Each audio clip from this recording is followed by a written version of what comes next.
Mario, welcome in the Formula One Cafe. Thank you. Thank you for your invitation. Thanks that we can call you. Where are you? Where are you calling from now? Is that Milan? Yes. I live in Milan, in downtown, so I'm here.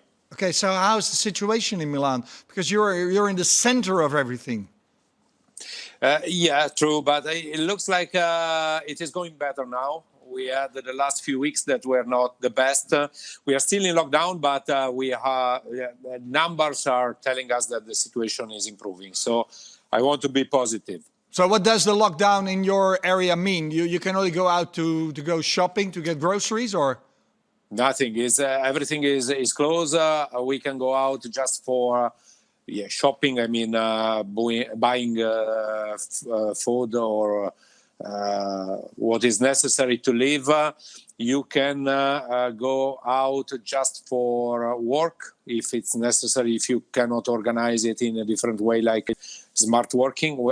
Actually, we are in smart working at the moment. Okay. But otherwise, you have to stay at home and to self-isolate yourself as much as possible. Okay. Now, I just told the viewers that you're in a very special position because when you were 18, you started to be a volunteer on an ambulance. You're an ambulance driver. Even in these days, now you're head of Pirelli, you're still doing that on a regular basis? I just finished my shift this morning, 7 a.m. So if I look a bit sleeping, don't worry. It's a normal condition after the shift. No, I'm joking. It is true that I finished my shift. It is true that I do it now, as I did in the last 32 years. Is an activity that I still enjoy, even if it's a bit more difficult in this period. But that's what I'm doing. I'm working from home and doing that. Respect, man. But you've seen the worst of it then, because I suppose that when there's somebody ill and has to be taken to hospital, that you're going to take them. You're going to get them. Yeah, absolutely. But we did a training and we have to pass exams to do that. It's not something that you can do without any preparation, I would say. It's important to supply this important service with the right preparation. And we are ready, we are prepared to see a bit of everything. Also people in very serious condition. The main problem in this period is that you are fighting against an invisible enemy. And that's why we have to use all the protection. It's quite difficult on the physical side because when you wear the suit, the mask, the gloves, the glasses and everything, it's difficult to breathe. On the physical side, it's quite demanding. And also we have to implement some procedures to protect ourselves and to protect the hospitals also. So we cannot carry, for example, any relative of the patient with us to the hospitals. On the psychological side is a bit more difficult than before. That's the situation at the moment. But for the rest, we are just doing our activities as we did in the past. But I suppose there's no better person than you to give a good opinion what the balance is, because everybody in Holland is shouting, let's go racing, let's open up the economy, it's going to be okay. But you see what the consequences can be. So what's your opinion about that? As nowadays, you're asking me a question that is probably the most difficult, and many governments are working around that. I believe, as you said, we shouldn't do anything that is without any responsibility. We have to balance. Closing down everything means something that is very difficult to manage in terms of economy and so on. We have to respect social distance and any prescription that is decided by the governments. But on the other side, we have to restart. There was a lot of talking about Formula One and the opportunity to restart at the beginning of July. I believe that it's a good idea, provided that we do that in the proper way, without taking any risk and giving the right messages to people. And the right message is not that we are not responsible for what we are doing, but we are doing everything in the right way in order to also to give people something different to watch on TV. Because, now, in this period, you switch on television and you just see bad news. That is not good, and it's important that people have something more positive to look for the future. That's why we're still here. Let's talk about Formula One. So you think it's a viable idea to go racing in July in Austria? It's not easy. I can understand that. Obviously, we have to accept that a number of races will be closed doors without spectators. Sure. We have to implement a lot of procedures also inside the paddock, because at the end of the day, in the paddock, we are more than 1,000 people that are quite close. So it's impossible to respect the 1 meter distance in a garage or during a pit stop. Yeah. But we can analyze that in advance in order to find the most sensible solution. We have very good and very well prepared people that are working around that. So I'm sure they will find solution. And on our side, what we can do is to be ready to restart, to be ready to give the required flexibility to support the start of the championship. Like how many people do you take to the circuit, and are you going to take exactly the same number of people, or are you going to size that down? We cannot reduce a lot because all our people are, I mean, we have one engineer in each team. We cannot reduce this number. We have 20 fitters, for example, and we have to fit 1,800 tires. So I cannot imagine that we can reduce this number. If we are with closed doors racing without spectators, without any marketing activity, we can reduce a little bit these people or try to optimize any other solution. But we are 55 people in a normal situation. I cannot imagine that we can go down more than 50 or something like that. And it depends if there is Formula 2 and Formula 3 as well. Well, because you have even more. Yeah, you do the Formula 2 and 3. Yeah. Mario, I was just thinking, everybody's talking about, what happens if, let's say, Vettel or some mechanics of Ferrari get infected, then they will have to withdraw the team. But I suppose what happened in Australia already, that one mechanic from Pirelli was infected with the virus. What happens if, say, 5 Pirelli people are infected? Then there will be no race because you got to withdraw yourself, or what? What we can do is to organize everything in order to have backup solutions. And this is something similar to what we did in Melbourne. In Melbourne, for example, because if you remember when we went to Melbourne, the situation was not very good in Italy already. And we organized the team, for example, with 2 shifts of fitters, one in the morning, one in the afternoon, in order to not to have the 20 people all together in the fitting area. So we had 10 in the morning, 10 in the afternoon, in order to avoid the spread of the virus in case. The hospitality was organized with segregated areas to avoid too many contacts across people. Lunch and dinner provided with shifts as well inside the hospitality.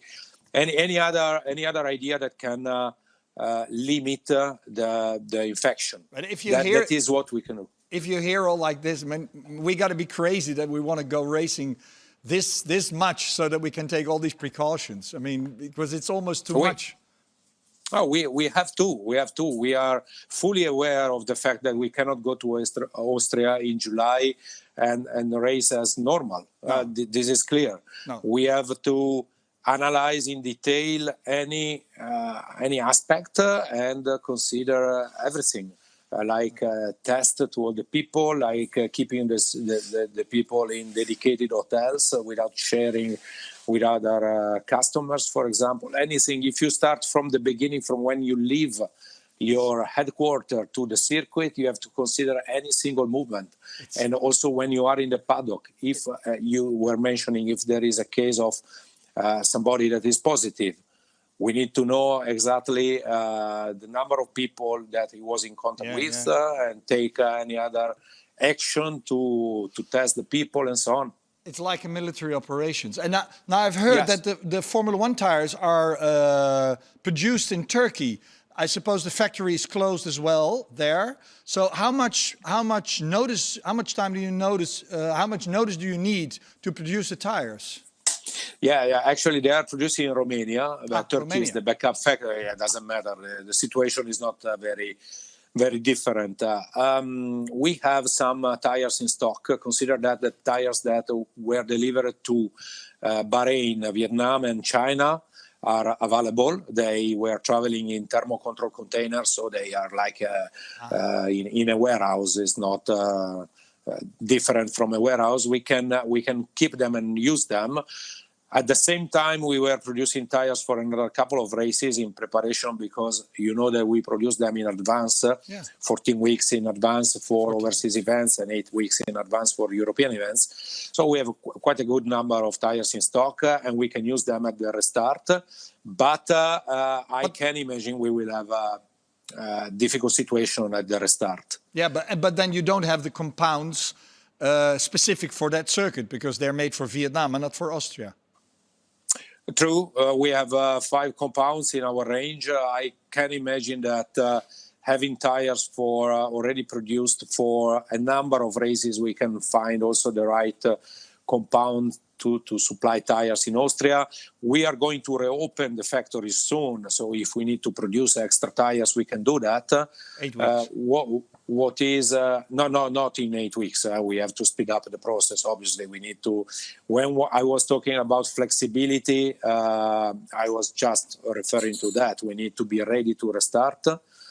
That's the situation. I can imagine that if the new calendar is made with all the European events at the beginning, the overseas events afterwards, it will be difficult for the factory, because we have to produce all the tires at the same time. Yeah. So we are talking about, I don't know, 30,000, 35,000 tires in a very short time. And that is a challenge for the factory. But you'll manage. We already warned them. We already prepared them to this situation. We need a calendar. We need a draft calendar to start to make assumptions, not only for the tires, also for the equipment that are traveling all around the world. But you haven't had a calendar yet. No, nobody has. Nobody has. No, just we're going to race in Europe, in Asia, and like that. Okay. Yeah, there are ideas. You probably know what I know, and once we go. I hope you know more. I hope you know just a little more.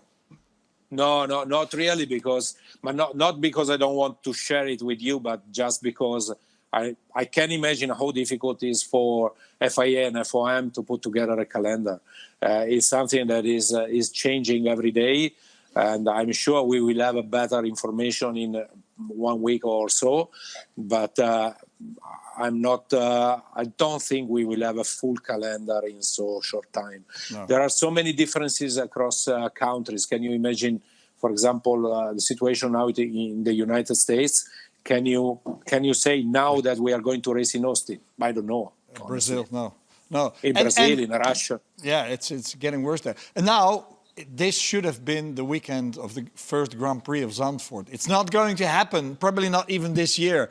But I know that you made special tires for that the teams tested them in Barcelona, didn't they? So what do did you produce already all tires for Zandvoort? Do you have to throw them away? Our biggest headache of the season, I would say, with the banking. So you're very happy that Zandvoort is not going to happen. No. It's one problem less for Pirelli. Not really. No, absolutely. I didn't want to say that. Obviously, the banking is something new. It is exciting, but it's also difficult. We have to consider the extra load that is going on the tires in the banked corner. We made some estimation together with the teams. They provided simulations. And the reason why we tested the prototype in Barcelona was just to be ready. If Zandvoort is going to happen now, I suppose that we are going with a normal tire with just higher pressure to compensate the banking. But we want it to be 100% ready in case. And the fact that we decided to test a prototype was just to be ready. And Barcelona was the only test. We don't have any in-season test anymore. So Yeah, we were testing 18 inches in our normal tire development test. So there was no other opportunity to test a prototype. No, I understand. So if Zandvoort is put back on the calendar, which we don't know yet will happen, Pirelli won't say, oh, it can't happen because of you. You'll be ready. You have tires for Zandvoort ready. Yeah, we were missing just any information that was about the tarmac roughness, the asphalt roughness, because at that time the asphalt was not on the circuit yet. So we had no possibility to measure the roughness that is a part of the equation of the load on the tire. The level of grip, obviously, is important to estimate the load on the tire. So without this information, we just made some assumption, but we didn't have, let's say, a reliable simulation. Okay. Yeah.